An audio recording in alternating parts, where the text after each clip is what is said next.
Hello YouTube, what is going on? This is Mw3, and this is going to be some Modern Warfare 3 gameplay.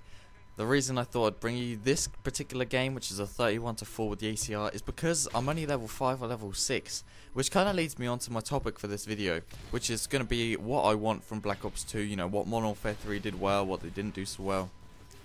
And you may be wondering how I've got the ACR, and I'm sure you guys know the prestige tokens. You can unlock a weapon of your choice, which carries on forever. So you can, whenever you prestige, you have that weapon immediately.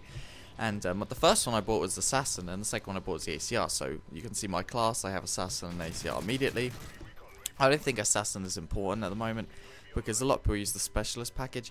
But you know, there are still a few UAVs flying around, so you know I like to keep Assassin on. Especially as I prestige, because I always feel vulnerable as I prestige. But anyway, Modern Warfare 3 brought in a system which I really liked, which is the prestige tokens. Now the prestige tokens meant that prestiging became easier. You can have a double XP, you can unlock a bit of gear you want, you can have a creator class if you want. Now I don't think the creator classes help you through your prestige and too much, but when you're 10th, it's obviously nice to have 10 custom classes when you're finished. And they have recently announced that there are going to be 5 more prestiges, so I'm not sure how the prestige tokens are going to work. I'm assuming that you can still only have 10 creator classes and they won't up that to 15. That would be quite extreme. But prestiging in a game like World at War or Black Ops, you're quite underarmed, you know, quite vulnerable until you got the MP40, until you got the FAMAS, and until you got the AK-74U. And this kind of put a lot of people off prestiging. It didn't put me off because I wanted to get the gold guns in Black Ops, but in a game like World at War, there was no other incentive to get to 10th prestige apart from creator classes. Now, I like the fact that they made it easier to prestige by putting in the gear. Like when I prestige, I immediately have my ACR. I can immediately go to a weapon I feel comfortable with. I do not have to grind it out with the MP5, the M4, the UMP, guns that are still viable weapons but aren't quite as useful. And that's one of the things that Modern Warfare 3 did right. And Black Ops 2 or Iron Wolf, or whatever they decide to call it, should definitely copy this system. And they could also add to it with other ideas. I'm sure they could do many different things in terms of unlocking extra kill streak rewards with a prestige token. Maybe it will cost like 3 prestige tokens and you can unlock the nuke at 50 kills. Maybe they got some special kill streak, like if you get like a 50 kill streak or something insane, just amazing, but you have to just something like that where they could just go crazy with these prestige tokens. But the next thing that I didn't like with Modern Warfare 3 is the spawn system, and even though they fixed it, I still don't like it. And Black Ops had the perfect domination spawns, and I'll use Nuketown as an example. Okay, now I'm sure most of you will know the spawns on Nuketown rather well. Basically, they have 2 houses, 2 gardens, and a bus in the middle, right? Well, if you on either side, if you push up to that bus in the middle, their team will continue to spawn in the house or garden that you are aiming at, no matter what. They will not spawn behind you if you and your team do not push up too far. You could also push up to the beginning of the house, as long as you do not go into the house.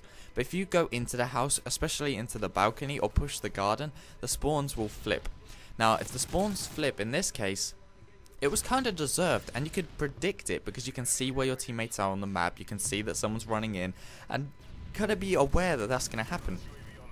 But in Modern Warfare 3 domination, you could have A and B be nowhere near C, and they're spawning A, and I don't think that that's the way the game should work. But I'm sure that Black Ops 2, whatever they want to call it, will have a similar system to Black Ops, which is just fine. So I definitely don't think we need to worry about the spawn system. The next thing that I think they need to make some adjustments to are the kill streak rewards. A lot of people like the specialist package, but I'm not a huge fan. And the reason is, for me at least, the reason I don't use it is when I die, I guess it's the risk you take, but when you die you have no reward. If you're on the assault package, when you die, you can still call in your air support, and if you're on the support when you die, it don't matter, you know. And also, if you have if you're playing by yourself trying to get a game, it helps. When you're trying to get a gameplay, you're either going to be using specialist yourself or assault. It's very rarely you see a gameplay with support, and that means that there aren't going to be many UAVs up in the air, and UAVs really help you get gameplays, which is why you kind of need to play with a team, I guess. This is just one of the things I've noticed. I play a lot better if someone on our team is using the support package with the UAV and the ballistic vest. This is something that when we play with ITFC 101, he does really well, and it really does help the team. Whereas if we were all using specialist, no, I definitely think we'd do worse as a team. And I definitely like the Black Ops kill streak system better. And I'm not a massive fan of the Mw3 either. It promotes a lot of bad behaviour when people are trying to get Moabs, which is what a lot of people try to do. It promotes camping, it promotes this, promotes kill whoring. And to be honest, it's almost worse than the nuke. People thought that the nuke in Modern Warfare 2 promoted kill whoring, and you know it did. But at the end of the day, it made your team win if you did get the nuke, and it was easier to get.